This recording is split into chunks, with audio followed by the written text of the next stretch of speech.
ਸਤਿ ਸ਼੍ਰੀ ਅਕਾਲ ਜੀ। ਪੰਜਾਬੀ ਰੇਡੀਓ ਤੇ ਪੰਜਾਬੀ ਟੀਵੀ ਯੂਐਸਏ ਵੇਖ ਸੁਣ ਰਹੇ ਸਾਰੇ ਸਰੋਤਿਆਂ ਦਾ ਬਹੁਤ-ਬਹੁਤ ਸਵਾਗਤ ਹੈ। ਇਸ ਸਮੇਂ ਦੇ ਵਿਸ਼ੇਸ਼ ਪ੍ਰੋਗਰਾਮ ਖਬਰ ਤੇ ਨਜ਼ਰ ਦੇ ਵਿੱਚ ਹਰ ਰੋਜ਼ ਦੀ ਤਰ੍ਹਾਂ ਇਸ ਪ੍ਰੋਗਰਾਮ ਦੇ ਵਿੱਚ ਦੇਸ਼ ਵਿਦੇਸ਼ ਨਾਲ ਜੁੜੀਆਂ ਹੋਈਆਂ ਅਹਿਮ ਖਬਰਾਂ ਤੇ ਚਾਨਣਾ ਪਾਉਣ ਦੇ ਲਈ ਸੀਨੀਅਰ ਪੱਤਰਕਾਰ ਮਿੰਟੂ ਗੁਰਸਰੀਆ ਜੀ ਦਾ ਸਾਥ ਹੁੰਦਾ ਹੈ।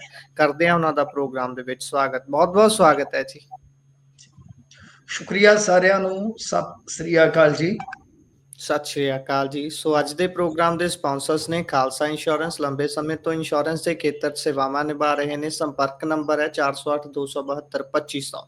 ਟਿਰਕਿਆਣਾ ਇਮੀਗ੍ਰੇਸ਼ਨ ਲਾ ਫਰਮ। ਜੇ ਟਿਰਕਿਆਣਾ ਉਹਨਾਂ ਨਾਲ ਸੰਪਰਕ ਕਰ ਸਕਦੇ ਹੋ ਇਮੀਗ੍ਰੇਸ਼ਨ ਬਾਬਤ ਕਿਸੇ ਤਰ੍ਹਾਂ ਦੀ ਸਲਾਹ ਕਰਨ ਦੇ ਲਈ।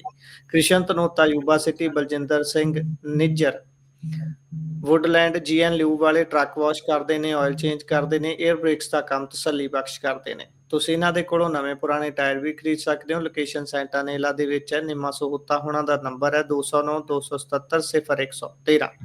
Jaswinder Singh Nagra Roseville. Avtar Singh Sangha Yuba City. Baldev Singh Kang Yuba City. ਬਹੁਤ ਬਹੁਤ ਧੰਨਵਾਦ ਹੈ ਇਹਨਾਂ ਸਾਰੇ ਸਪਾਂਸਰਸ ਦਾ।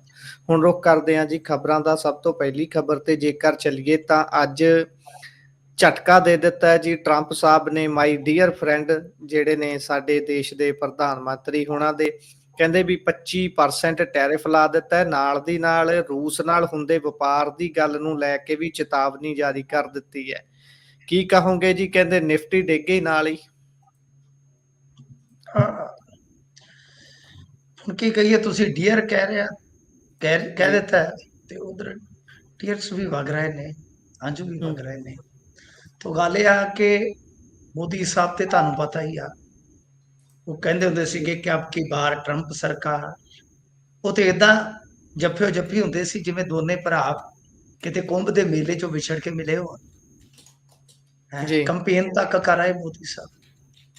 ਗੱਲ ਇਹ ਆ ਕਿ ਮੈਂ ਅੱਗੇ ਆਪਦੇ ਨਾ ਉਹਦੇ ਤੇ ਲਿਖਿਆ ਫੇਸਬੁੱਕ ਤੇ, ਗੁਰਪ੍ਰੀਤ ਜੀ ਲਾ ਵੀ ਦਾ ਇੱਕ ਗਾਣਾ ਸੀ।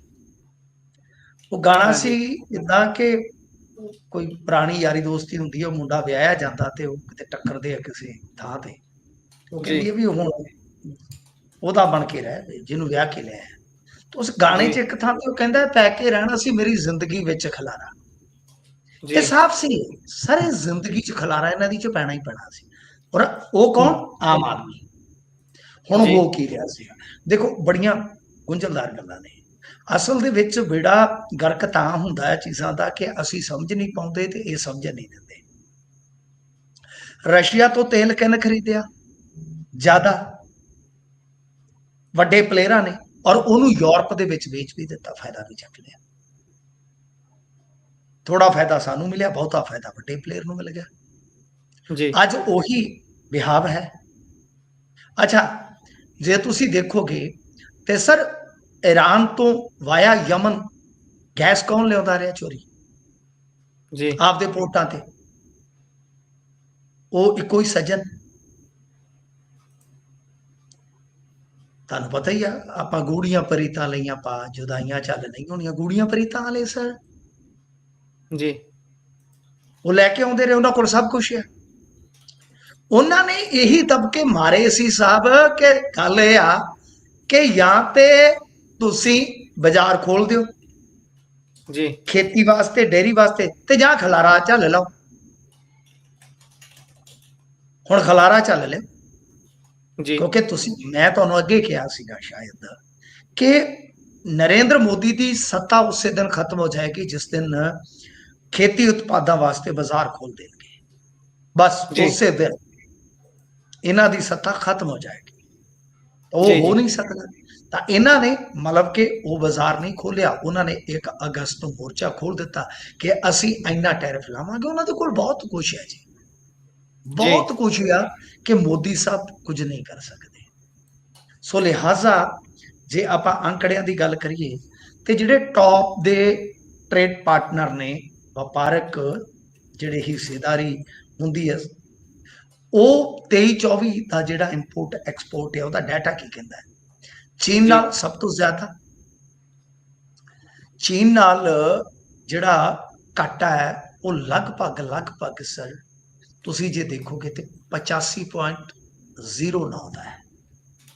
ਠੀਕ ਹੈ ਜੀ। ਤੀਜੇ ਨੰਬਰ ਤੇ UAE ਹੈ ਜਿਹਦੇ ਨਾਲ 12.39 ਹੈ। ਚੌਥੇ ਤੇ ਰਸ਼ੀਆ ਹੈ, ਜਿਨ੍ਹਾਂ ਦੇ ਨਾਲ ਕਹਿ ਲਓ ਆ ਗਿਆ 57.17 ਦਾ, ਕਿਉਂਕਿ ਇੱਥੇ ਵਪਾਰ ਥੋੜਾ ਘੱਟ ਹੁੰਦਾ ਹੈ ਜਿਹੜਾ ਸਾਲਾਨਾ। ਸਾਊਦੀ ਨਾਲ 20.25, ਇਹ ਵਪਾਰਕ ਘੱਟ ਹੈ। ਸਿੰਗਾਪੁਰ ਜੀ 6.79, ਇਰਾਕ ਦੇ ਨਾਲ 26.65, ਇੰਡੋਨੇਸ਼ੀਆ ਦੇ ਨਾਲ 17.42, ਹਾਂਗਕਾਂਗ ਦੇ ਨਾਲ 12.21, ਸਾਊਥ ਕੋਰੀਆ ਦੇ ਨਾਲ 14.72। ਯਾਨੀ ਸਾਰਿਆਂ ਦੇ ਨਾਲ ਹੀ ਇਹਨਾਂ ਦਾ ਜਿਹੜੇ ਟੌਪ 10 ਨੇ, ਸਾਰਿਆਂ ਦੇ ਜੀ ਨਾਲ ਹੀ ਵਪਾਰਕ ਘਾਟਾ। ਹੁਣ ਤੁਸੀਂ ਇੱਕ ਗੱਲ ਸਮਝੋਗੇ ਕਿ 2 ਨੰਬਰ ਤੇ ਕੌਣ ਹੈ। 2 ਨੰਬਰ ਤੇ ਜੇ ਦੇਖੀਏ ਟ੍ਰੇਡ ਦੇ ਸਾਈਜ਼ ਦੇ ਹਿਸਾਬ ਨਾਲ, ਕਿ ਜੀ ਜੇ ਆਪਾਂ ਟੋਟਲ ਲਾਈਏ ਤਾਂ ਚੀਨ ਦੇ ਨਾਲ ਹੁੰਦਾ 118.41 ਅਰਬ ਡਾਲਰ ਜੀ ਦਾ, ਠੀਕ ਹੈ ਜੀ, 23-24 ਦਾ ਅੰਕੜਾ ਜਿਹੜਾ। ਤੇ ਅਮਰੀਕਾ ਦੇ ਨਾਲ ਹੁੰਦਾ 118.29, ਤਾਂ ਦੂਜੇ ਨੰਬਰ ਤੇ ਹੋ ਗਿਆ ਨਾ ਅਮਰੀਕਾ, ਜੀ ਕਿਉਂਕਿ ਜੀ ਜੀ 118.41 ਅਰਬ ਡਾਲਰ ਚੀਨ ਪਹਿਲੇ ਨੰਬਰ ਤੇ। ਪਰ ਦੂਜੇ ਨੰਬਰ ਤੇ ਜਿਹੜਾ 118, ਲਗਭਗ ਬਰੋਬਰ ਚਾਈਨਾ ਦੇ, ਜੋ ਐਕਸਪੋਰਟ ਇੰਪੋਰਟ ਹੈ ਬਰਾਬਰ ਹੈ ਬਿਲਕੁਲ, ਜੇ ਜੀ ਸਾਈਜ਼ ਦੇ ਹਿਸਾਬ ਨਾਲ ਲਾਈਏ ਚਾਈਨਾ ਦੇ। ਪਰ ਕੰਪੈਰੀਟਿਵਲੀ ਜੇ ਤੁਸੀਂ ਵਪਾਰਕ ਘਾਟੇ ਦੇ ਲਿਹਾਜ਼ ਨਾਲ ਦੇਖੋਗੇ, ਇੰਡੀਆ ਇਹਦੇ ਚ 36.74% ਗੇਨ ਕਰਦਾ ਹੈ, ਲਗਭਗ ਜੀ 37%। ਮਤਲਬ ਕਿ ਟੌਪ 10 ਇੱਕੋ ਦੇਸ਼ ਅਮਰੀਕਾ, ਜਿੱਥੋਂ ਇੰਡੀਆ ਕਮਾਈ ਕਰਦਾ ਹੈ। ਉਹਦਾ ਇੰਪੋਰਟ ਜਿਹੜਾ ਹੈ ਉਹ ਹੈਗਾ 48.02 ਦਾ, ਨਹੀਂ ਜੀ 40.77 ਦਾ, ਤੇ ਐਕਸਪੋਰਟ ਜਿਹੜਾ ਇੰਡੀਆ ਦਾ ਉਹ 77.52। ਹੁਣ ਜਿਹੜਾ 77.52, 23-24 ਦੇ ਅੰਕੜੇ ਨੂੰ ਮੈਂ ਫਿਰ ਰਿਪੀਟ ਕਰ ਦੇਵਾਂ ਕਿ 23-24 ਦੇ ਅੰਕੜੇ ਨੂੰ ਆਧਾਰ ਮੰਨ ਕੇ ਚੱਲੀਏ, ਤਾਂ ਇਹਦਾ ਮਤਲਬ ਇਹ ਆ ਕਿ ਜਦੋਂ 25% ਟੈਰਿਫ ਲੱਗੇਗਾ ਇੰਡੀਆ ਦੇ ਉਤਪਾਦਾਂ ਦਾ, ਤਾਂ ਉਹ ਉੱਥੇ ਅਮਰੀਕਾ ਦੇ ਬਾਜ਼ਾਰ 'ਚ ਮਹਿੰਗੇ ਹੋ ਜਾਣਗੇ ਨਾ, ਤਾਂ ਉਹਨਾਂ ਦੀ ਜੀ ਜੀ ਖਰੀਦਦਾਰੀ ਘਟ ਜਾਂਦੀ ਹੈ, ਡਿਮਾਂਡ ਘਟ ਜਾਂਦੀ ਹੈ।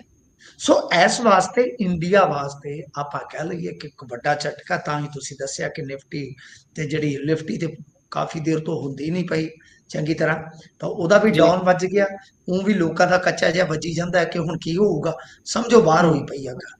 ਤਾਂ ਕੁੱਲ ਮਿਲਾ ਕੇ ਇਹ ਸਾਡੀ ਫੋਰਨ ਪਾਲਿਸੀ ਜਿਹੜੀ ਹੈਗੀ ਆ, ਉਹਦਾ ਇੱਕ ਹੋਰ ਜਿਉਂਦਾ ਜਾਗਦਾ ਉਦਾਹਰਣ ਹੈ ਕਿ ਕਿਸ ਤਰ੍ਹਾਂ ਅਸੀਂ ਵੇਖ ਲਓ ਕਿ ਇੱਕ ਪਾਸੇ ਤੇ ਡੋਨਲਡ ਟਰੰਪ ਕਰਦੇ ਵੇਖਦੇ ਸਾਂ ਮੋਦੀ ਸਾਹਿਬ ਨੂੰ, ਤੇ ਦੂਸਰੇ ਪਾਸੇ ਉਹਨਾਂ ਨੇ ਤਾਂ ਹੋਰ ਹੀ ਕੱਛ ਚੋਂ ਮੂੰਗਲੀ ਕੱਢ ਮਾਰੀ ਆ।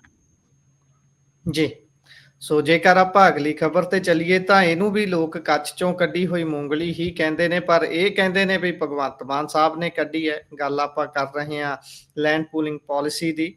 ਇਸ ਨੂੰ ਲੈ ਕੇ ਖਾਸਾ ਵਿਰੋਧ ਜਿੱਥੇ ਪਿੰਡਾਂ 'ਚ ਹੋ ਰਿਹਾ ਸੀ, ਤੇ ਅੱਜ ਹਰ ਕੋਈ ਸੜਕ ਤੇ ਸੀ। ਟਰੈਕਟਰ ਵੱਡੀ ਗਿਣਤੀ ਸੜਕਾਂ ਤੇ ਦੇਖੇ ਗਏ, ਪੁਤਲੇ ਫੂਕੇ ਗਏ ਸਰਕਾਰ ਦੇ, ਤੇ ਗੱਲ ਇੱਕੋ ਹੀ ਹੋ ਰਹੀ ਹੈ ਕਿ ਇਸ ਪਾਲਿਸੀ ਨੂੰ ਵਾਪਸ ਲਿਆ ਜਾਵੇ, ਉਸ ਤੋਂ ਬਿਨਾਂ ਕੋਈ ਅਲਟਰਨੇਟ ਨਹੀਂ ਹੈ। ਇਹ ਸੱਪ ਦੇ ਮੂੰਹ 'ਚ ਕੋਟ ਕਿੱਲੇ ਵਾਲਾ ਕੰਮ ਹੋ ਗਿਆ ਜੀ ਹੁਣ।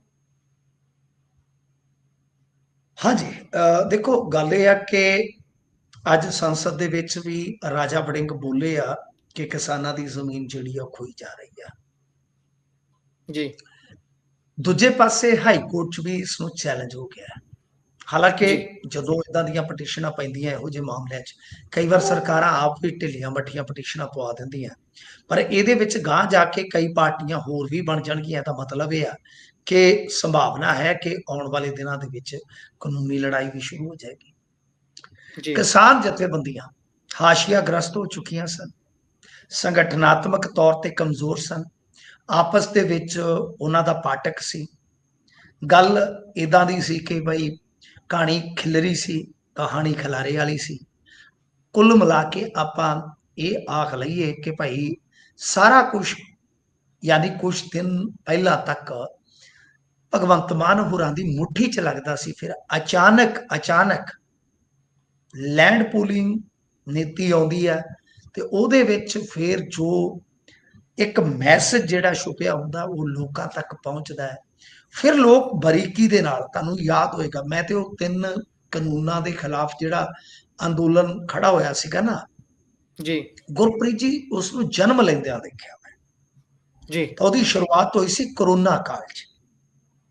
ਉਦੋਂ ਸਰਵਣ ਪੰਧੇਰ ਵਰਗੇ ਲੀਡਰ ਜਿਹੜੇ ਸੀ, ਉਹ ਕਰੋਨਾ ਕਾਲ ਦੀਆਂ ਪਾਬੰਦੀਆਂ ਤੋੜ ਕੇ ਗੁਰੂ ਘਰਾਂ 'ਚ ਨਿੱਕੀਆਂ ਨਿੱਕੀਆਂ ਮੀਟਿੰਗਾਂ ਕਰਦੇ ਸਨ। ਜੀ ਅਸੀਂ ਉੱਥੋਂ ਦੇਖੀ ਆ ਤਿਆਰੀ।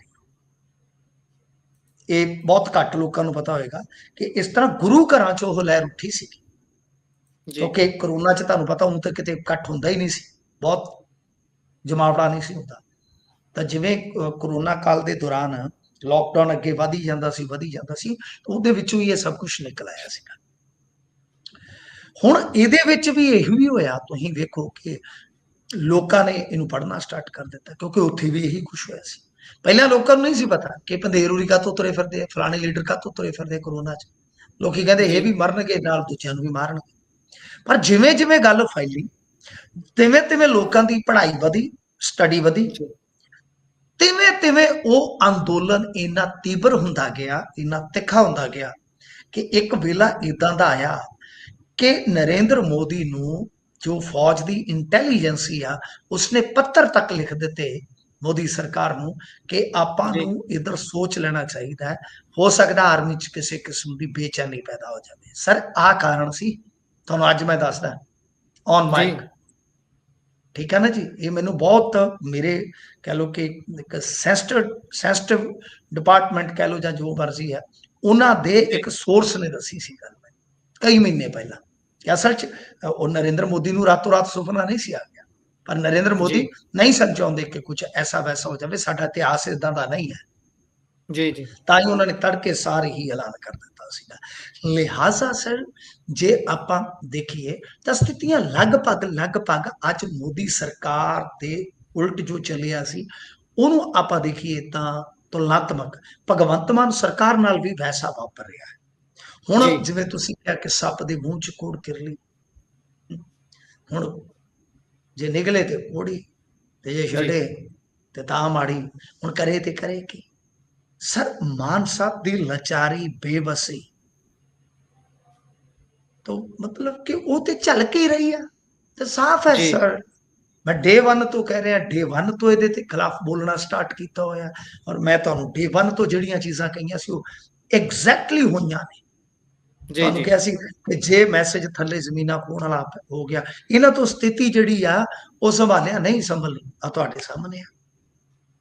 मैं ये भी लिखिया सीगा कि अमेंडमेंट हो सकती है। अज भी कैबिनेट की मीटिंग इन्हां ने शायद टाल दित्ती है मौके ते, जे मैं गलत नहीं है कोई फैसला नहीं लिया, क्योंकि गैर गंभीर विचारा हो रही ने, बहुत दीर्घ चर्चा हो रही कि की किया जाए। क्योंकि जे तुसी देखोगे तो अज एक MLA साहब जिहड़े इन्हां दे वो भी खुले रूप च पंचायतां नाल किसानां नाल खलो गए। तां स्थितियां बहुत हद तक 3 खेती कानून, केंद्र सरकार उन्हां वर्गियां ही हो गई ने। लगभग ट्रैक्टर निकल आए ने शैडां चों, कद्दू कीते जा चुके ने, ते हुण जट पंगे लैण नूं वेला, ते हुण अंदोलनां नूं तुहानूं पता ही आ वेले आ। तो बहुत हद तक दबाव है अंदर खाते, मतलब कि इहदे ते चर्चा जिवें तुसीं कहा कि चल रही है भी करिए ते करिए किवें। हुण वेखो मैं अगे कहा कि किसी नूं छेती क्रैडिट नहीं देणगे, यतन कई किस्म के करनगे कि कोई कानूनी स्टे हो जाए जां इदां उदां दा हो जाए, ताकि ਅਸੀਂ मतलब कि डिसक्रैडिट कर दईए जो संघर्षशील धिरां ने। पर पता नहीं की वापरेगा, पर अज जिवें तुसीं कहा कि चंगा प्रभावशाली ट्रैक्टर मार्च रहा है जथेबंदियां जी प्रभावशाली, बेहद प्रभावशाली ते है हरेक पासे। जिस भी शहर दीयां रिपोर्टां, जिस भी शहर दीयां वीडियोज़ देख रहे सी, तां वो जो मन दे विच असीं तसव्वुर कर सकदे हां भी बड़ी हद इन्ना इकट्ठ होऊगा। हरेक जगह उस तो किते कई गुणा ज़्यादा इकट्ठ सी, क्योंकि असीं आप भी जदों किसान आगूआं नाल गल कर रहे हां तां वो दस रहे ने कि 3-3 4-4 दिन हो गए ने, बहुत घੱਟ समां सुत्ते हां, 2-2 3-3 घंटे भी सौ नहीं पाए, क्योंकि लगातार आस-पास दे पिंडां दे विच जा रहे हैं, ਲਾਮਬੰਦੀ ਲੋਕਾਂ ਦੀ ਕਰ ਰਹੇ ਆ ਤੇ ਉਹਨਾਂ ਨੂੰ ਕਹਿ ਰਹੇ ਆ ਕਿ ਤੁਸੀਂ ਕੀ ਕਰਨਾ ਹੈ, ਕਦੋਂ ਆਉਣਾ ਹੈ, ਕਿਵੇਂ ਸਾਰੀ ਗੱਲ। ਤੁਸੀਂ ਇੱਕ ਗੱਲ ਮੈਨੂੰ ਦੱਸੋ, ਜਿਹੜੀ ਗੱਲ ਤੁਹਾਡੀ ਹੈ ਇਹਦੇ ਵਿੱਚੋਂ, ਇਹ ਲੈਂਡ ਪੂਲਿੰਗ ਪੂਰੇ ਪੰਜਾਬ 'ਚ ਤਾਂ ਹੈ ਹੀ ਨਹੀਂ ਜੀ। ਲੈਂਡ ਪੂਲਿੰਗ ਜਸਟ 21 ਸ਼ਹਿਰਾਂ ਦੀ ਹੈ ਜੀ। ਤਾਂ ਫਿਰ ਟਰੈਕਟਰ ਇੰਨੇ ਕਿਉਂ ਆ ਗਏ? ਇੰਨੇ ਕਿਸਾਨ ਸੜਕ ਤੇ ਕਿਵੇਂ ਆ ਗਏ? ਉਹ ਤਾਂ 21 ਸ਼ਹਿਰਾਂ 'ਚ ਤਾਂ ਕਿਸਾਨ ਇੰਨੇ ਹੋਣੇ ਹੀ ਨਹੀਂ ਜੀ। ਫਿਰ 21 ਸ਼ਹਿਰਾਂ ਤੋਂ ਇਹਦੇ ਨਾਲ ਹੀ ਮੈਂ ਤੁਹਾਨੂੰ ਜੋੜ ਕੇ ਦੱਸ ਦਿੰਦਾ, ਮਾਫੀ ਚਾਹੁੰਦਾ, ਤੁਸੀਂ ਅੱਗੇ ਕੈਰੀ ਔਨ ਕਰ ਲਿਓ, ਕਿ ਸਾਡੇ ਇੱਥੇ ਜਲੰਧਰ ਦੇ ਵਿੱਚ ਹੀ ਜੇਕਰ ਗੱਲ ਕਰੀਏ ਤਾਂ 5 ਪਿੰਡਾਂ ਦੀ ਜ਼ਮੀਨ ਹੈ, ਕਰੀਬ 550 ਏਕੜ ਜ਼ਮੀਨ ਹੈ, ਤੇ ਤੁਸੀਂ ਯਕੀਨ ਕਰੋਗੇ ਕਿ 350 ਤੋਂ ਵੱਧ ਟਰੈਕਟਰ ਸੀ ਸਿਰਫ 5 ਪਿੰਡਾਂ ਦੇ ਵਿੱਚੋਂ। ਹਾਂਜੀ, 5 ਪਿੰਡਾਂ ਚੋਂ 350 ਟਰੈਕਟਰ, ਤੁਸੀਂ ਸੋਚ ਕੇ ਦੇਖੋ। ਠੀਕ ਹੈ ਨਾ ਜੀ। ਇਹਦਾ ਮਤਲਬ ਇਹ ਆ ਕਿ ਜੇ ਆਪਾਂ ਨਹੀਂ ਉਸ ਚੀਜ਼ ਨੂੰ ਛੱਡ ਦਿਓ ਜੀ, ਇੱਕ ਹੀ ਸ਼ਹਿਰ ਹੀ ਹੋਣੇ ਚਾਹੀਦੇ ਆ ਨਾ ਜਿਹੜੇ ਇਫੈਕਟਿਵ ਨੇ। ਜੀ ਜੀ। ਜੇ ਤੁਸੀਂ ਕਹਿ ਰਹੇ ਹੋ ਕਿ ਹਰੇਕ ਸ਼ਹਿਰ ਚੋਂ ਇਦਾਂ ਹੈ ਰਿਪੋਰਟ ਤੁਹਾਡੇ ਕੋਲ, ਤਾਂ ਇਹਦਾ ਮਤਲਬ ਇਹ ਹੈ ਕਿ ਜਿੱਥੇ ਲੈਂਡ ਪੂਲਿੰਗ ਲਾਗੂ ਨਹੀਂ ਹੋ ਰਹੀ, ਜੀ ਜੀ, ਆਵਾਜ਼ ਉੱਥੇ ਵੀ ਵਿਰੋਧ ਦੇ ਵਿੱਚ ਹੈ ਜੀ। ਜਿੱਥੇ ਲੈਂਡ ਪੂਲਿੰਗ ਲਾਗੂ ਨਹੀਂ ਹੋ ਰਹੀ, ਮੈਸੇਜ ਉੱਥੇ ਵੀ ਇਸ ਤਰ੍ਹਾਂ ਦਾ ਗਿਆ ਕਿ ਨਹੀਂ ਨਹੀਂ ਇਹ ਨਹੀਂ ਹੋਣਾ ਚਾਹੀਦਾ ਸਭ ਕੁਝ। ਇਹੀ ਚੀਜ਼ ਹੁੰਦੀ ਹੈ ਕਿ ਜਦੋਂ ਇਸ ਤਰ੍ਹਾਂ ਦਾ ਮੈਸੇਜ ਜਾਣਾ ਸਟਾਰਟ ਹੋ ਜਾਵੇ ਤਾਂ ਫਿਰ ਔਖਾ ਹੋ ਜਾਂਦਾ ਉਸ ਨੂੰ ਕਵਰ ਅਪ ਦੇਣਾ।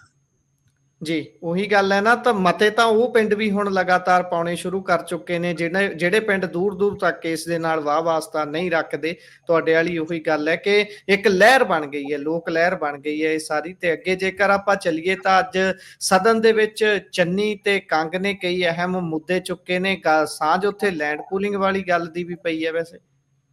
ਹਾਂ, ਉਹ ਆਪਾਂ ਗੱਲ ਕਰ ਚੁੱਕੇ ਹਾਂ ਉਸ ਨਾਲ ਹੀ ਰਿਲੇਟਡ ਕਿ ਰਾਜਾ ਵੜਿੰਗ ਬੋਲੇ। ਜੀ ਜੀ। ਚੰਨੀ ਸਾਹਿਬ ਸ਼ਾਇਦ ਜਲੰਧਰ ਦੇ ਮੁੱਦੇ ਚੁੱਕ ਰਹੇ ਸਨ ਕਿ ਈਦਗਾਹ ਦੀ ਜ਼ਮੀਨ ਜਿਹੜੀ ਆ ਉਹ ਖਾਲੀ ਕਰਨ ਵਾਸਤੇ ਨੋਟਿਸ ਦਿੱਤਾ ਗਿਆ। ਨਮਾਜ਼ ਪੜ੍ਹਨ ਦਾ ਹੱਕ ਜਿਹੜਾ ਹੈ ਉਹ ਸਰਕਾਰ ਖੋ ਰਹੀ ਆ ਜੀ। ਉਧਰ ਬੀਬਾ ਬਾਦਲ ਨੇ ਵੀ ਅੱਜ ਬਹੁਤ ਅੱਛਾ, ਤੁਹਾਨੂੰ ਪਤਾ ਹੀ ਹੈ, ਭਾਸ਼ਣ ਦਿੱਤਾ। ਉਹਨਾਂ ਦਾ ਵੈਸੇ ਵੀ ਅੰਦਾਜ਼ ਬਦਲ ਗਿਆ ਜਦੋਂ ਤੋਂ ਕੇਂਦਰੀ ਮੰਤਰੀ ਨਹੀਂ ਰਹੇ। ਜੀ। ਉਹਨਾਂ ਨੇ ਵੀ ਭਾਰਤ ਪਾਕ ਸੰਭਾਵੀ ਕ੍ਰਿਕਟ ਮੈਚ ਨੂੰ ਆਧਾਰ ਬਣਾ ਕੇ ਕਿਹਾ ਕਿ ਦਿਲਜੀਤ ਦੀ ਫਿਲਮ ਕਿਉਂ ਨਹੀਂ ਜੇ ਚੱਲਣ ਦਿੰਦੇ ਫਿਰ। ਜੀ, ਅੱਛਾ ਨੁਕਤਾ ਸੀ। ਤੇ ਜੇ ਇਸ ਤੋਂ ਇਲਾਵਾ ਤੁਸੀਂ ਵੇਖੋ ਕਿ ਸਰ ਆਪਾਂ ਗੱਲ ਕਰੀਏ ਮਾਲਵਿੰਦਰ ਸਿੰਘ ਕੰਗ ਦੀ, ਇਹ ਅੱਜ ਕੱਲ ਵੈਸੇ ਹੀ ਸੁਰਖੀਆਂ ਦੇ ਵਿੱਚ ਹਰ ਵੇਲੇ ਰਹਿੰਦਾ, ਮਿੱਤਰਾਂ ਦਾ ਸੁਰਖੀਆਂ ਚ ਨਾ। ਜੀ। ਅੱਜ ਸਿਸੋਦੀਆ ਬਾਰੇ ਵੀ ਕਿਹਾ ਕਿ ਉਹ ਤੇ ਪਾਰਲੀਮੈਂਟ ਦੇ ਕੋਲ ਮਿਲੇ ਸਨ ਬਈ ਸੰਸਦ ਦੇ ਵਿੱਚ ਆਪਰੇਸ਼ਨ ਸੰਦੂਰ ਤੇ ਕੀ ਬੋਲਣਾ, ਰਣਨੀਤੀ ਸੀ ਸਾਡੀ। ਪਰ ਪੋਸਟ ਫੇਸਬੁੱਕ ਤੇ ਉਵੇਂ ਪਈ ਆ ਜੀ। ਐਕਸ ਤੋਂ ਐਕਸ ਹੋ ਗਈ ਤਾਂ ਕੀ ਹੋਇਆ ਜੀ। ਗੱਲ ਉੱਥੇ ਦੀ ਉੱਥੇ ਖਲੋਤੀ। ਹੁਣ ਤੇ ਉਲਟਾ ਵਿਧਾਇਕ ਵੀ ਆ ਗਿਆ ਮੈਦਾਨ ਦੇ ਵਿੱਚ।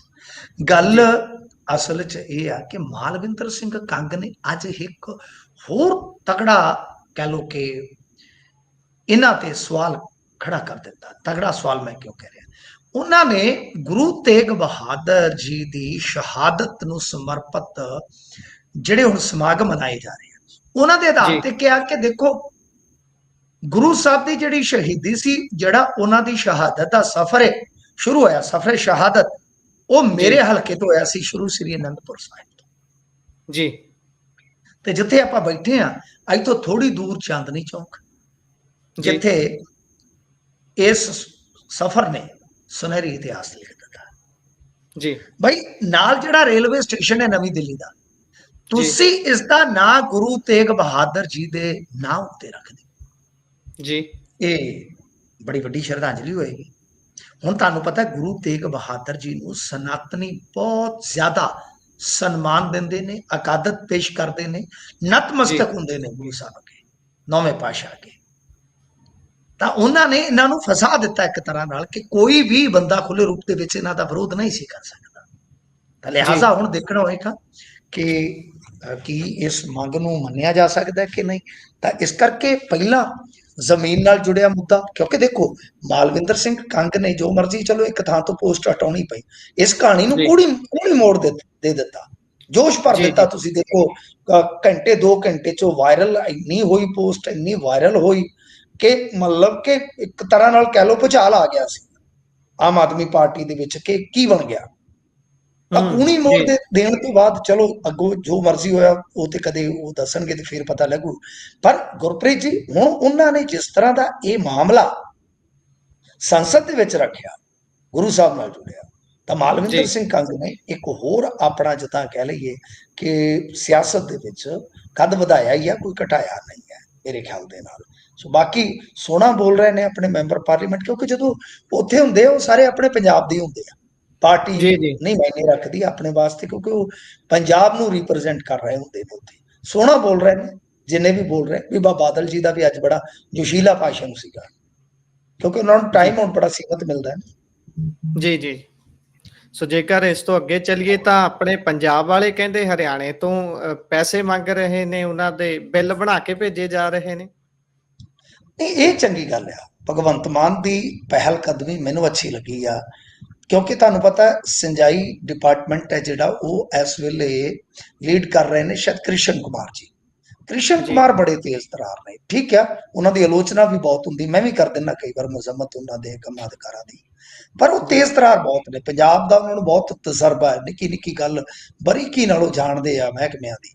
ਤਾਂ ਉਹਨਾਂ ਨੇ ਫਿਰ ਇਹ ਕੁੰਡੀ ਗੱਡੀ ਕਿ ਦਰਅਸਲ ਕੀ ਆ, ਅੱਜ ਤੁਸੀਂ ਉਹ ਟ੍ਰਿਬਿਊਨ ਤੇ ਵੇਖਿਆ ਵੀ ਹੋਣਾ ਕਿ ਭਾਈ ਇਹ ਜਿਹੜਾ ਪਾਣੀ ਦਾ ਵੰਡ ਵਾਲਾ ਮਸਲਾ ਹੈ, ਪੰਜਾਬ ਜਿਹੜੀ ਵਰਤੋਂ ਕਰਦਾ ਹੈ, ਫਿਰ ਹਰਿਆਣਾ ਵਰਤੋਂ ਕਰਦਾ ਹੈ, ਰਾਜਸਥਾਨ ਵਰਤੋਂ ਕਰਦਾ ਹੈ, ਦਿੱਲੀ ਵਰਤੋਂ ਕਰਦੀ ਹੈ, ਚੰਡੀਗੜ੍ਹ ਵਰਤੋਂ ਕਰਦਾ ਹੈ। ਤਾਂ ਹੁੰਦਾ ਕੀ ਹੈ ਕਿ ਇੱਕ ਆਡਿਟ ਕਰਵਾਇਆ ਗਿਆ ਪੰਜਾਬ ਦੇ ਜਲ ਸਰੋਤ ਡਿਪਾਰਟਮੈਂਟ ਵੱਲੋਂ ਕਿ ਇਹਨਾਂ ਨੂੰ ਹੁਣ ਤੱਕ ਪੈਸਾ ਮਿਲਦਾ ਆ।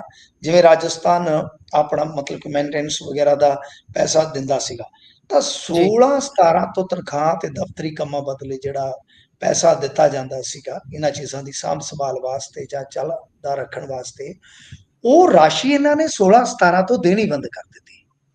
ਇਹਦਾ ਮਤਲਬ ਇਹ ਆ ਕਿ ਜਿਸ ਵੇਲੇ ਅਕਾਲੀ ਸਰਕਾਰ ਜਾ ਰਹੀ ਸੀ ਤਾਂ ਉਸ ਵੇਲੇ ਇਹਨਾਂ ਨੇ ਉਹ ਰਾਸ਼ੀ ਰੋਕ ਦਿੱਤੀ। ਤੇ ਕਮਾਲ ਦੀ ਗੱਲ ਇਹ ਆ ਕਿ ਭਾਜਪਾ ਦੀ ਸਰਕਾਰ ਹੁੰਦਿਆਂ ਵੀ ਹਰਿਆਣੇ 'ਚ ਜੇ ਕਾਂਗਰਸ ਦੀ ਸਰਕਾਰ ਨੇ ਇਸ ਗੱਲ ਨੂੰ ਗੌਲਿਆ ਹੀ ਨਹੀਂ, ਗੁਰਪ੍ਰੀਤ ਜੀ, ਇਹ ਬੜਾ ਵੱਡਾ ਸਵਾਲ ਪੈਦਾ ਹੋ ਜਾਏਗਾ ਸਾਰੇ ਕਾਂਗਰਸੀਆਂ ਤੇ ਕਿਤੇ ਨਾ ਕਿਤੇ, ਕਿ ਭਾਈ ਤੁਸੀਂ ਇਹੋ ਜਿਹੀ ਗਵਰਨੈਂਸ ਦਿੱਤੀ ਤੇ ਜਿਨ੍ਹਾਂ ਨੂੰ ਅੱਜ ਹੁਣ ਤੁਸੀਂ ਭੰਡਦੇ ਹੋ ਕਿ ਝਾੜੂ ਵਾਲਿਆਂ ਨੇ ਇਦਾਂ ਕੀਤਾ, ਪਰ ਤੁਹਾਡੇ ਕੰਮ ਕਿਸ ਤਰ੍ਹਾਂ ਦੇ ਰਹੇ ਨੇ?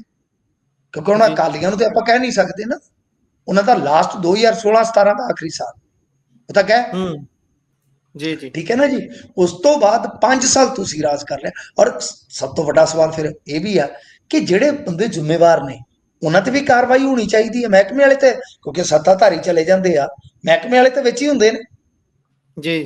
ਤੀਜੀ ਗੱਲ ਕਿ ਮਾਨ ਸਾਹਿਬ ਦੀ ਮੈਂ ਪ੍ਰੇਜ਼ ਵੀ ਕਰ ਦਿੱਤੀ ਕਿ ਚਲੋ ਅੱਛਾ ਹੈ, ਇਹਨਾਂ ਨੇ ਕੁੰਡੀ ਲੱਭੀ ਆ, ਕੁੰਤਰ ਲੱਭੀ ਆ, ਪਰੰਤੂ 113 ਕਰੋੜ ਦਾ ਅੱਜ ਜਿਹੜਾ ਇਹ ਬਿੱਲ ਬਣਿਆ ਹੈ ਤੇ 3.5 ਸਾਲ ਪਹਿਲਾਂ ਹੀ ਆ ਕੇ ਵੇਖ ਲੈਂਦੇ, ਉਦੋਂ ਤੋਂ ਬਿੱਲ ਦੇਣਾ ਸ਼ੁਰੂ ਕਰ ਦਿੰਦੇ।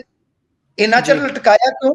113 ਕਰੋੜ ਦੀ ਵਿਆਜ ਤੇ ਲਾ ਕੇ ਦੇਖੋ, ਤੇ ਉਹਨਾਂ 3.5 ਸਾਲਾਂ ਨੂੰ ਕੱਢ ਲਓ, ਉਹ ਅਮਾਉਂਟ ਦੀ ਵਿਆਜ ਲਾ ਕੇ ਦੇਖ ਲਓ ਸਰ। ਤਾਂ ਇਹਦੇ ਵਿੱਚ ਇਹ ਨਹੀਂ ਹੈ ਕਿ ਮਾਨ ਸਰਕਾਰ ਕੋਈ ਸਵਾਲ ਤੋਂ ਬਚ ਜਾਏਗੀ, ਸਵਾਲ ਇਹਨਾਂ ਦੇ ਅੱਗੇ ਵੀ ਹੋਣਗੇ ਜੀ। ਨਾਲ ਦੀ ਨਾਲ ਜਵਾਬਦੇਹੀ ਕੀਤੀ ਜਾਵੇ, ਤੈਅ ਕੀਤੀ ਜਾਵੇ ਉਹਨਾਂ ਲੋਕਾਂ ਦੀ ਜਿਨ੍ਹਾਂ ਨੇ ਪਹਿਲਾਂ ਇਹ ਕੰਮ ਨਹੀਂ ਕੀਤਾ। ਵੈਸੇ ਤਾਂ ਚਲੋ ਕ੍ਰੈਡਿਟ ਜਿਹੜੀ ਚੀਜ਼ ਦਾ ਬਣਦਾ ਲੈਣਾ ਚਾਹੀਦਾ, ਪਰ ਜਿਹਨੇ ਜੁਰਮ ਕੀਤਾ, ਜਿਹਦੀ ਸਜ਼ਾ ਬਣਦੀ, ਉਹ ਵੀ ਨਾਲ ਦੀ ਨਾਲ ਜ਼ਰੂਰ ਦੇਣੀ ਚਾਹੀਦੀ ਹੈ ਜੀ। ਸੋ ਅੱਗੇ ਚੱਲੀਏ ਤਾਂ ਉਧਰ ਕਹਿੰਦੇ ਝੋਨੇ ਵੱਲੋਂ ਹੁਣ ਰੱਬ ਹੀ ਰਾਖਾ ਹੋਊਗਾ, ਕਿਉਂ? ਰੱਬ ਰਾਖਾ ਮਿੱਤਰਾਂ ਦਾ, ਬਸ ਆਹੀ ਗੱਲ ਆ। ਨਹੀਂ ਤਾਂ ਹਾਸਾ ਹੱਸ ਡੋਲੀ ਚੜ ਜਾ ਤੇ ਰੱਬ ਰਾਖਾ ਮਿੱਤਰਾਂ ਦਾ। ਹੁਣ ਜੇ ਰੱਬ ਰਾਖਾ ਹੈ ਨਾ, ਤਾਂ ਤੁਸੀਂ ਇਹ ਵੀ ਹਿਸਾਬ ਲਾ ਲਓ ਕਿ ਬਈ ਫਿਰ ਖੇਤੀ ਦਾ, ਕਿਸਾਨੀ ਦਾ ਵੀ ਰੱਬ ਰਾਖਾ ਹੀ ਆ। ਕਿਉਂਕਿ ਗੱਲ ਪਤਾ ਕੀ ਆ, ਇਹਨਾਂ ਨੇ ਬਣਾਇਆ ਹੋਇਆ ਹੈ ਇੱਕ ਗਰੁੱਪ ਆਫ ਮਿਨਿਸਟਰਸ ਜਿਹੜਾ ਕਿ ਪ੍ਰੋਕਿਉਰਮੈਂਟ ਤੋਂ ਲੈ ਕੇ ਸਾਂਭ ਸੰਭਾਲ ਤੱਕ ਦਾ ਸਾਰਾ ਕੰਮ ਦੇਖਦਾ। ਉਹਦੇ 'ਚ ਲਾਲਜੀਤ ਸਿੰਘ ਭੁੱਲਰ ਨੇ, ਖੁੱਡੀਆਂ ਸਾਹਿਬ ਨੇ, ਕਟਾਰੂ ਚੱਕ ਜੀ ਨੇ, ਵਰਿੰਦਰ ਗੋਇਲ ਜੀ ਨੇ, ਠੀਕ ਹੈ ਨਾ ਜੀ। ਸੋ ਮਤਲਬ ਕਿ ਇਹ ਸਾਰਾ ਜਿਹੜਾ ਗਰੁੱਪ ਆ, ਇਹਨੇ ਪ੍ਰੋਕਿਉਰਮੈਂਟ ਤੋਂ ਲੈ ਕੇ ਜੋ ਵੀ ਸਟੋਰੇਜ ਇਤਿਆਦਿਕ ਦਾ ਹੁੰਦਾ ਕੰਮ, ਉਸ ਨੂੰ ਦੇਖਣਾ, ਡਨ ਕਰਨਾ ਹੈ। ਇਹਨਾਂ ਦੇ ਵਿੱਚੋਂ ਜਿਹੜੀ ਹੁਣ ਜਾਣਕਾਰੀ ਨਿਕਲ ਰਹੀ, ਖਾਸ ਤੌਰ ਤੇ ਕਟਾਰੂ ਚੱਕ ਜੀ ਨੇ ਇੱਕ ਜਾਣਕਾਰੀ ਜਿਹੜੀ ਸਾਂਝੀ ਕੀਤੀ ਆ, ਕਿਉਂਕਿ ਮਾਨ ਸਾਹਿਬ ਵੀ ਤੁਹਾਨੂੰ ਪਤਾ ਨਾ ਪ੍ਰਹਲਾਦ ਜੋਸ਼ੀ ਨੂੰ ਮਿਲ ਕੇ ਆਏ ਸਨ ਥੋੜੇ ਦਿਨ ਪਹਿਲਾਂ, ਕੇਂਦਰੀ ਮੰਤਰੀ ਨੂੰ। ਇਹ ਤਾਂ ਕਹਿ ਰਹੇ ਸਨ, ਭਰੋਸਾ ਦੇ ਰਹੇ ਸਨ ਕਿ ਆੜਤੀਆਂ ਦੀ ਆਪਾਂ ਆੜਤ ਵੀ ਵਧਵਾ ਦਿਆਂਗੇ ਜੀ। ਉਹਨਾਂ ਨੇ ਕਿਹਾ ਕਿ ਇੱਥੋਂ ਲਿਫਟ ਵੀ ਹੋ ਜਾਏਗਾ ਚਾਵਲ, ਪਰ ਸਥਿਤੀ ਬੜੀ ਨਾਜ਼ੁਕ ਬਣ ਰਹੀ ਆ। ਕਟਾਰੂ ਚੱਕ ਜੀ ਕਹਿੰਦੇ ਆ ਕਿ ਦੇਖੋ ਗੱਲ ਇਹ ਆ ਕਿ ਬਈ ਸਾਡੇ ਕੋਲ 1 ਲੱਖ ਮੀਟ੍ਰਿਕ ਟਨ ਤੋਂ ਵੀ ਵਧੇਰੇ ਫਸਲ ਪਈ ਆ, ਯਾਨੀ ਇਸ ਵੇਲੇ ਗੋਦਾਮਾਂ ਦੇ ਵਿੱਚ ਫਸਲ ਨੱਕੋ ਨੱਕ ਭਰੀ ਹੋਈ ਆ, ਤੇ ਜਿਹੜੀ ਲਿਫਟਿੰਗ ਹੈ ਉਹਦੀ ਯਾਨੀ ਮੂਵਮੈਂਟ ਆ, ਉਹ ਬੜੀ ਥੋੜੀ ਆ, ਬਹੁਤ ਹੀ ਥੋੜੀ, ਠੀਕ ਹੈ ਜੀ। ਤਾਂ ਮਤਲਬ ਪਿਛਲੇ 4 ਮਹੀਨਿਆਂ ਤੋਂ ਜੇ ਤੁਸੀਂ ਦੇਖੋਗੇ ਤੇ ਬਹੁਤ ਭੋਰਾ ਜਿਵੇਂ ਆਪਾਂ ਇੱਕ ਸ਼ਬਦ ਇਸਤੇਮਾਲ ਕਰਦੇ ਹੁੰਦੇ ਆ, ਉਹ ਚੁਕਾਈ ਹੋ ਰਹੀ ਹੈ, ਜਦ ਕਿ ਸਾਨੂੰ ਵੱਡੀ ਚੁਕਾਈ ਚਾਹੀਦੀ ਆ। ਤਾਂ ਹੁਣ ਇਹਦੇ ਵਿੱਚ ਕਿਤੇ ਨਾ ਕਿਤੇ ਭਾਈ ਹੱਥ ਖੜੇ ਕਰਦੀ ਨਜ਼ਰ ਆ ਰਹੀ ਹੈ ਸਰਕਾਰ, ਕਿ ਬਈ ਜੇ ਕੇਂਦਰ ਸਰਕਾਰ ਨੇ, ਇਹ ਖੁਦ ਮੰਨ ਰਹੇ ਨੇ ਕਟਾਰੂ ਚੱਕ ਨਾ, ਕੱਲ ਸ਼ਾਇਦ ਮੀਟਿੰਗ ਵੀ ਸੀਗੀ ਇਹਨਾਂ ਦੀ, ਤਾਂ ਉਸ ਤੋਂ ਬਾਅਦ ਇਹ ਗੱਲਬਾਤ ਕਰ ਰਹੇ ਸਨ। ਇਹਨਾਂ ਨੇ ਇਹ ਗੱਲ ਕਹੀ ਆ ਕਿ ਦੇਖੋ ਇੰਨਾ ਜ਼ਿਆਦਾ ਅਨਾਜ ਪਿਆ ਵਾ, ਜੇ ਉਹਦੀ ਮੂਵਮੈਂਟ ਨਹੀਂ ਹੁੰਦੀ ਤੇ ਫਿਰ ਸਾਡੇ ਤੇ ਬਈ ਹਾਲਾਤ ਖਰਾਬ ਹੋਣਗੇ। ਜਦੋਂ ਮੰਤਰੀ ਜਾਂ ਸਰਕਾਰ 2-3 ਮਹੀਨੇ ਪਹਿਲਾਂ ਹੀ ਸੀਜ਼ਨ ਚੱਲਣ ਤੋਂ ਕਹਿ ਦੇਵੇ ਕਿ ਆਹ ਹਾਲਾਤ ਹੋਣਗੇ, ਤਾਂ ਫਿਰ ਤੁਸੀਂ ਅੰਦਾਜ਼ਾ ਸਹੀ ਜਿਹੀ ਲਾ ਲਓ ਕਿ ਜਿੰਨਾ ਚੀਜ਼ਾਂ ਦਾ ਆਂਕਲਨ ਕੀਤਾ ਜਾ ਰਿਹਾ, ਹੋ ਸਕਦਾ ਹੈ ਕਿ ਉਹ ਚੀਜ਼ਾਂ ਇਸ ਤੋਂ ਵੀ ਗੰਭੀਰ ਹੋ ਜਾਣ। ਗੁਰਪ੍ਰੀਤ ਜੀ, ਇਹਦਾ ਮਤਲਬ ਕੀ ਆ? ਮੈਂ ਲੰਮੇ ਸਮੇਂ ਤੋਂ ਇੱਕ ਗੱਲ ਪੰਜਾਬ ਦੇ ਕਿਸਾਨਾਂ ਨੂੰ, ਪੰਜਾਬ ਦੇ ਵਿਦਵਾਨਾਂ ਨੂੰ, ਪੰਜਾਬ ਦੀ ਸਰਕਾਰ ਨੂੰ, ਇਹਨਾਂ ਸਾਰਿਆਂ ਨੂੰ ਚਿਤਾ ਰਿਹਾ ਕਿ ਤੁਸੀਂ ਨਾ ਕਰੋ ਡਾਈਵਰਸਿਫਿਕੇਸ਼ਨ, ਕੋਈ ਚੱਕਰ ਨਹੀਂ ਹੈ, ਅੜੇ ਰਹੋ, ਕੋਈ ਗੱਲ ਨਹੀਂ ਹੈ। ਕਿਉਂਕਿ ਦੇਖੋ ਸਾਰਾ ਰੌਲਾ CCL ਦਾ ਹੈ, ਵੱਜਾ ਵਜਾਇਆ ਸਾਲ ਦਾ 1.5 ਲੱਖ ਕਰੋੜ ਰੁਪਏ ਤੋਂ ਵੱਧ ਪੈਸਾ ਆਉਂਦਾ, ਸਾਰੇ ਹੀ ਇਹ ਖਾਂਦੇ ਨੇ, ਸਾਰੇ ਖਾਂਦੇ ਆ, ਕੋਈ ਦੁੱਧ ਦਾ ਤੋਤਾ ਨਹੀਂ। ਸਰ ਮੈਂ ਇਸ ਨੈਟਵਰਕ 'ਚ ਬਹੁਤ ਨੇੜੇ ਤੋਂ ਰਿਹਾ ਵਾਂ, ਬਹੁਤ ਤਕੜਾ ਕੰਮ ਹੁੰਦਾ ਹੈ, ਸਾਰੇ ਖਾਂਦੇ, FCI ਤੋਂ ਲੈ ਕੇ ਸਾਰੇ ਟੋਟਲੀ, ਕੋਈ ਦੁੱਧ ਤੋਤਾ ਨਹੀਂ ਹੈਗਾ ਨਾ ਜੀ, ਸਭ ਨੂੰ ਹਿੱਸਾ ਜਾਂਦਾ, ਢੋਆ ਢੁਆਈ ਤੋਂ ਲੈ ਕੇ, ਭਾਵੇਂ ਕਿਸੇ ਨੂੰ ਇੱਥੇ ਐਕਸਪਰਟ ਨੂੰ ਬਿਠਾ ਲਿਓ, IS ਨੂੰ ਬਿਠਾ ਲਿਓ ਇੱਥੇ ਕਿਸੇ ਦਿਨ, ਠੀਕ ਹੈ ਨਾ, ਕਿ ਕੋਈ ਇਸ ਮਾਮਲੇ ਦਾ IS ਵੀ ਆ ਜਾਵੇ, ਮੈਂ ਉਹਨੂੰ ਵੀ ਚੈਲੰਜ ਦੇ ਕੇ ਕਹਿ ਦੂੰਗਾ ਕਿ ਇੱਥੇ ਪੈਸੇ ਨਹੀਂ ਖਾਦੇ ਜਾਂਦੇ। ਤਾਂ ਉਹ ਜਦ ਤੱਕ CCL ਤੁਹਾਨੂੰ ਗਿਫਟ ਮਿਲਦਾ, ਕੇਂਦਰ ਦਿੰਦਾ ਤੁਹਾਨੂੰ, ਤੁਹਾਡੀ ਤੇ ਮੌਜ ਬਣੀ ਹੈ ਸਰ, ਕਿਉਂ ਮਿਹਨਤ ਕਰੋਗੇ ਤੁਸੀਂ? ਨਾ ਕਿਸਾਨ ਜਥੇਬੰਦੀਆਂ ਉੱਧਰ ਆਉਣਗੀਆਂ, ਨਾ ਸਰਕਾਰ ਆਏਗੀ। ਇਹ ਗੱਲ ਮੈਂ ਬਹੁਤ ਮੰਚਾਂ ਤੇ ਕਹਿ ਚੁੱਕਾ ਕਿ ਡਾਈਵਰਸਿਫਿਕੇਸ਼ਨ 'ਚ ਸਭ ਤੋਂ ਵੱਡੀ ਰੁਕਾਵਟ ਸਰ ਇਹੋ ਆਪਣੇ ਬੰਦੇ ਆ। ਹੁਣ ਉਹਨਾਂ ਨੇ ਕੀ ਕਰਨਾ? ਉਹਨਾਂ ਨੇ ਤੁਹਾਡਾ ਚੌਲ ਯਾਨੀ ਚੁੱਕਣਾ ਬੰਦ ਕਰ ਦੇਣਾ। ਕਣਕ ਦੀ ਕੋਈ ਸਮੱਸਿਆ ਨਹੀਂ ਹੈਗੀ, ਤੁਹਾਡਾ ਚੌਲ ਚੁੱਕਣਾ ਬੰਦ ਕਰ ਦੇਣਗੇ, ਤੁਹਾਨੂੰ CCL ਵੀ ਦੇ ਦੇਣਗੇ, ਪਰ ਰੱਖੋਗੇ ਕਿੱਥੇ? ਟਰੰਕਾਂ 'ਚ, ਘੜਿਆਂ 'ਚ, ਬਾਲਟੀਆਂ 'ਚ, ਕੋਠਿਆਂ 'ਤੇ ਕਿੱਥੇ ਰੱਖੋਗੇ? ਤੁਹਾਡੇ ਕੋਲ ਸਪੇਸ ਹੀ ਨਹੀਂ ਹੈਗਾ ਸਰ। ਆ ਸਪੇਸ ਦੀ ਕਮੀ ਆ। ਸਪੇਸ ਦੀ ਜਦੋਂ ਕਮੀ ਹੋਏਗੀ ਸਰ, ਤੁਹਾਡੀ ਸ਼ੈਲਰ ਇੰਡਸਟਰੀ ਵੀ ਉਜੜਨੀ ਸਟਾਰਟ ਹੋ ਜਾਏਗੀ। ਜਦ ਸ਼ੈਲਰ ਇੰਡਸਟਰੀ ਉਜੜੇਗੀ, ਨਾਲ ਦੀ ਨਾਲ ਵੱਡੇ ਪ੍ਰਾਈਵੇਟ ਪਲੇਅਰ ਆ ਜਾਣਗੇ ਉਸ ਖਾਲੀ ਮੈਦਾਨ 'ਚ। ਉਹ ਪ੍ਰਾਈਵੇਟਲੀ ਉਨੀ ਪ੍ਰਕਿਉਰ ਕਰ ਲੈਣਗੇ ਜਿੰਨੀ ਕੁ ਚਾਹੀਦੀ ਆ, ਠੀਕ ਆ। ਤੁਹਾਨੂੰ ਉਹ ਨਾ ਵੀ ਨਹੀਂ ਕਰਨਗੇ ਤੇ ਤੁਹਾਡਾ ਮਤਲਬ ਕਿ ਜਲੂਸ ਵੀ ਕੱਢਣਗੇ। ਉਹਨਾਂ ਦੀ ਰਣਨੀਤੀ ਬਰੀਕੀ ਦੇ ਤੌਰ ਤੇ ਜੇ ਸਮਝੀਏ ਤੇ ਆਹ ਲੱਗਦੀ ਆ ਕਿ ਆਪੇ ਤੁਸੀਂ ਹੌਲੀ ਹੌਲੀ ਰਕਬਾ ਘਟਾਓਗੇ। ਜਦੋਂ ਤੁਹਾਡੀ ਫਸਲ ਲਾਉਣ ਲਈ ਜਗ੍ਹਾ ਹੀ ਹੈ ਨਹੀਂ, ਕਿੱਥੇ ਲਾਓਗੇ? ਕਿੰਨੇ ਕੁ ਸਾਲ ਖੱਜਲ ਹੋ ਜਾਓਗੇ, ਕਿੰਨੇ ਕੁ ਸਾਲ ਕਾਟ ਲਵਾਓਗੇ? ਸਰ ਬਹੁਤ ਕਾਟ ਲੱਗੇਗਾ ਐਤਕੀ, ਤੁਹਾਨੂੰ ਮੈਂ ਦੱਸ ਦੇਣਾ, ਕਿਉਂਕਿ ਲੋਕਾਂ ਨੇ ਹਾਈਬ੍ਰਿਡ ਬਹੁਤ ਬੀਜਿਆ ਚੋਰੀ ਸਰਕਾਰ ਦੇ ਬੈਨ ਤੋਂ ਬਾਅਦ। ਉਹ ਸ਼ੈਲਰਾਂ ਨੂੰ ਕਿਵੇਂ ਚੁਕਾਓਗੇ ਤੁਸੀਂ? ਉਹ ਕਾਟ ਲਵਾ ਕੇ ਚੁਕਾਓਗੇ ਨਾ। ਤਾਂ ਕਾਟ ਵਾਲਾ ਸੌਦਾ ਤੇ ਹੁਣ ਤੋਂ ਹੀ ਤੁਸੀਂ ਤਿਆਰ ਕਰ ਲਿਆ, ਉਹ ਤੋਂ ਵਿਪਤਾ ਪੈ ਗਈ ਜੀ। ਸੋ ਜੇਕਰ ਅੱਗੇ ਚੱਲੀਏ ਤਾਂ ਉਧਰ ਅਕਾਲੀ ਜਿਹੜੇ ਨੇ ਉਹ ਜੇਲ੍ਹ ਜਾਣਾ ਚਾਹੁੰਦੇ ਨੇ, ਪਰ ਇਹਨਾਂ ਨੂੰ ਰੋਕਿਆ ਜਾ ਰਿਹਾ। ਫਿਰ ਚੀਮਾ ਸਾਹਿਬ ਨੂੰ ਇਸ ਤੇ ਲਿਖਣਾ ਪੈ ਜਾਂਦਾ। ਨਹੀਂ, ਜੇਲ੍ਹ ਜਾਣਾ ਨਹੀਂ ਚਾਹੁੰਦੇ ਗੁਰਪ੍ਰੀਤ ਜੀ, ਰੱਬ ਕਰੋ ਨਾ। ਤੇ ਇੱਕ ਬੰਦਾ ਗਿਆ ਨਹੀਂ ਮੁੜਦਾ, ਉਹਦੇ ਪਿੱਛੇ ਹੀ ਜਾਣਾ ਚਾਹੁੰਦੇ ਨੇ ਨਾ। ਹਾਂਜੀ, ਹੁਣ ਨਹੀਂ ਮੁੜਦੇ ਯਾਰ, ਨਹੀਂ ਚੰਡੀਗੜ੍ਹ ਵਾਲੀਏ। ਤਾਂ ਗੱਲ ਇਹ ਆ ਕਿ ਹਾਲੇ ਤੇ ਉਹ ਹੀ ਨਹੀਂ ਗਿਆ ਮੁੜਿਆ। ਹਾਂਜੀ ਬਿਲਕੁਲ, ਇਹਨਾਂ ਨੇ ਜੋ ਕਿਹਾ ਉਹ ਇਹੋ ਆ ਕਿ ਮੁਲਾਕਾਤ ਨਹੀਂ ਕਰਨ ਦੇ ਰਹੇ। ਦੇਖੋ ਗੱਲ ਇਹ ਆ ਕਿ ਮੁਲਾਕਾਤ ਜਿਹੜੀ ਆ ਜੇਲ੍ਹ ਮੈਨੂਅਲ ਦੇ ਅਨੁਸਾਰ ਹੁੰਦੀ ਆ, ਹਫ਼ਤੇ 'ਚ 2 ਦਿਨ ਮੁਲਾਕਾਤਾਂ ਹੁੰਦੀਆਂ। ਹੁਣ ਬੜੇ ਨਿਯਮ ਸਖਤ ਨੇ। ਮੈਂ ਵੀ ਪਿਛਲੇ ਸਮੇਂ 'ਚ ਇੱਕ ਦੋ ਮੁਲਾਕਾਤਾਂ ਕੀਤੀਆਂ ਸਾਲ 2 ਸਾਲਾਂ 'ਚ। ਹੁਣ ਬੜੀ ਸਖਤਾਈ ਆ, ਜਾਣ ਪਛਾਣ ਵੀ ਆਪਣੀ ਭਰਪੂਰ ਹੈ, ਐਸੀ ਗੱਲ ਨਹੀਂ ਹੈਗੀ, ਠੀਕ ਹੈ ਨਾ ਜੀ। ਆਪਾਂ ਵੀ ਮਤਲਬ ਕਿ ਮਾੜੀ ਮੰਤਰੀ ਜਿੰਨੀ ਤਾਕਤ ਰੱਖਦੇ ਆ, ਐਡੀ ਕੋਈ ਗੱਲ ਨਹੀਂ ਹੈਗੀ। ਮੈਂ ਐਵੇਂ ਕਹੀ ਜਾਵਾਂ ਮਰੂ ਕਰਕੇ ਨਹੀਂ ਟਾਈਮ ਲੰਘਦੇ। ਪਰ ਗੱਲ ਇਹ ਕਿ ਫਿਰ ਵੀ ਨਿਯਮ ਬੜੇ ਸਖਤ ਨੇ, ਬੜੇ ਸਖਤ ਨੇ ਨਿਯਮ। ਪਰ ਹੁਣ ਗੱਲ ਇਹ ਆ ਕਿ ਕਾਇਦਾ ਕਾਨੂੰਨ ਸਾਰਿਆਂ ਲਈ ਇੱਕ ਆ। ਜੇ ਤਾਂ ਕੋਈ ਜੇਲ੍ਹ ਮੈਨੂਅਲ ਦੇ ਕਾਇਦੇ ਕਾਨੂੰਨ ਅਨੁਸਾਰ ਠੀਕ ਆ ਵੀ ਬੰਦੇ ਜ਼ਿਆਦਾ ਆ ਗਏ ਜਾਂ ਵੇਲੇ ਕੋਇਲੇ ਆ ਗਏ ਤੇ ਠੀਕ ਆ, ਪਰ ਜੇ ਜਾਣ ਬੁੱਝ ਕੇ ਨਹੀਂ ਮਿਲਣ ਦਿੱਤਾ ਜਾ ਰਿਹਾ ਤੇ ਇਹ ਗਲਤ ਆ। ਇਹ ਕੈਦੀ ਦੇ ਅਧਿਕਾਰਾਂ ਦਾ ਵੀ ਉਲੰਘਣ ਆ, ਤੇ ਜਿਹੜੇ ਉਹਨਾਂ ਦੇ ਆਪਣੇ ਹੈਗੇ ਨੇ ਮਿਲਣ ਆਪਣ ਵਾਲੇ, ਫਿਰ ਇਹ ਉਹਨਾਂ ਲਈ ਵੀ ਮਾੜਾ ਹੈ। ਸੋ ਇਹ ਗੱਲ ਜਿਹੜੀ ਆ ਮਾਨ ਸਾਹਿਬ ਨੂੰ, ਕਿਉਂਕਿ ਹੋਮ ਮਿਨਿਸਟਰੀ ਉਹਨਾਂ ਦੇ ਕੋਲ ਆ, ਉਹਨਾਂ ਨੂੰ ਦੇਖਣਾ ਚਾਹੀਦਾ ਹੈ कि भाई जे मान लो कायदा कानून नहीं कहता तो फिर तो ठीक है, पर जे कायदा कानून जी कहता तो मिलाओ, तो जे नहीं तो गालियां नूं चाहिए कोर्ट तो आर्डर लै लो, फिर होर की है। जी। ਉਧਰ ਲਗਾਤਾਰ ਗਹਿਗਾ ਚ ਬਹਿਸ ਚੱਲ ਰਹੀ ਹੈ ਆਪਰੇਸ਼ਨ ਸਿੰਦੂਰ ਦੇ ਉੱਪਰ। ਮੋਦੀ ਸਾਹਿਬ ਨੇ ਵੀ ਆਪਣਾ ਬਹਿਸ ਕੀਤੀ ਹੈ ਇਸ ਤੇ, ਆਪਣਾ ਕਹਿ ਲਈਏ ਭਾਸ਼ਣ ਦਿੱਤਾ ਹੈ। ਤੇ ਬਾਕੀ ਕੀ ਗੱਲਬਾਤ ਹੈ ਜੀ ਇਸ ਤੇ?